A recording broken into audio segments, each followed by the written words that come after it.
Rainy Media. Subscribe. Nkulamusako nnyo mukwano gwange gwate yeekumidde ku mukutu Rainy Media. Webale kubanga o subscribinze, webale kubanga ate ozokulaba video eno. Gwe munafu ate yatulabako edda nga obadde otugoberera, nkwebaza nnyo kubanga tova ku mukutu. Ate gwe munnange nga gwe mulundi gwo ogusoso kubanga ojja ku mukutu Rainy Media, ate nkwaniriza nenkugamba nti otuuse mu kifo ekituufu era nkusaba o subscribinge bu subscribinzi wansawo ate oberenga otwegatako.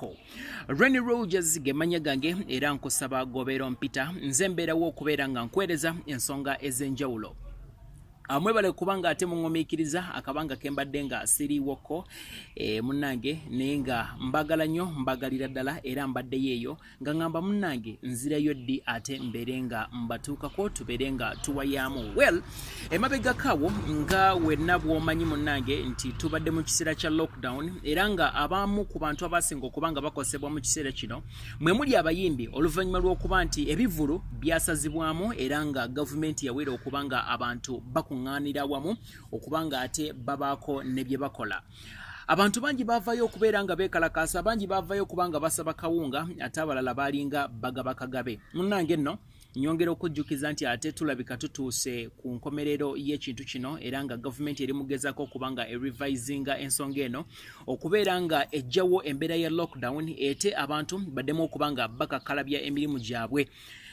Abamu mu bantu ate abakoseddwa mu kiseera kya lockdown nsobola okugamba nti omukyala amanyiddwa nga Spice Diana oba muyite omukyala ono namukwaya ayinza okubanga ye ate munnange mu lockdown eno takoseddwamu wadde n'akamu n'akeddagala oluvannyuma lw'okubanga ate alabiddwako nga alandinga deals ez'enjawulo nga wamma abangi gye babadde nga babeera eyo nga babeera mu bintu byakubanga bakukulumira gavumenti ye abadde busy ne management ye eya source management okubanga bagezaako okubanga ate banoonya endorsements ez'enjawulo obanga banoonya deals ez'enjawulo. Kinajjukirwa nti mu kaseera ka quarantine eno kennyininyini omukyala amanyiddwa nga Spice Diana yafulumizaamu akayimba akabadde kakutte abantu omubabiro ensangi zino akamanyiddwa nga Kwata Wano era nga kakoledde ddala bulungi. Omukyala ono Spice Diana munnange yeeyongedde okubanga ate embeera emutereerera oluvannyuma lw'okubanga yalandinze juice deal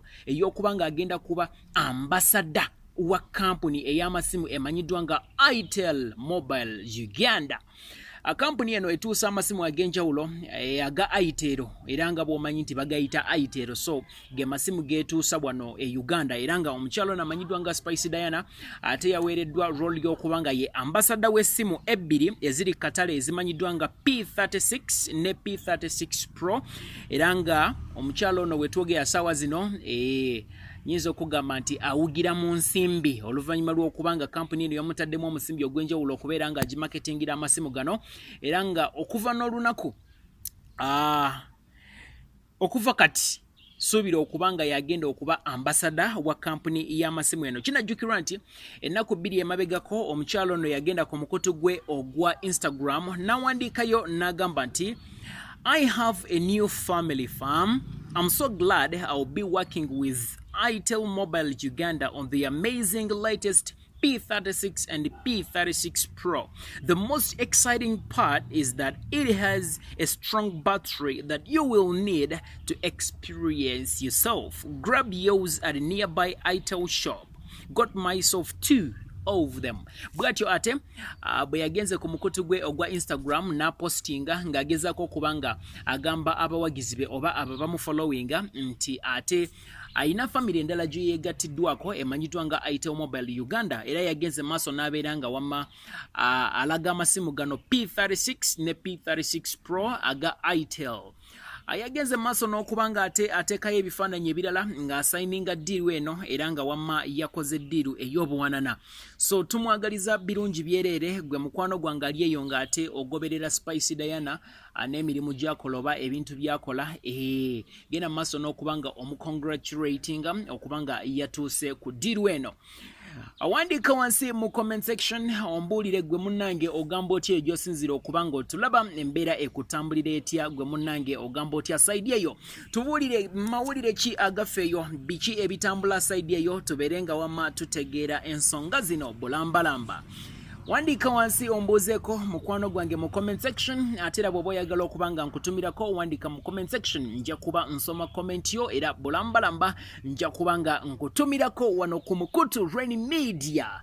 Until then, it's gonna be a goodbye from me. If you haven't yet subscribed, please make it a point to subscribe and don't you forget to turn on the notification bell because everything I upload is gonna come to you first. Rainy Rogers be my name, and right about now I sign out.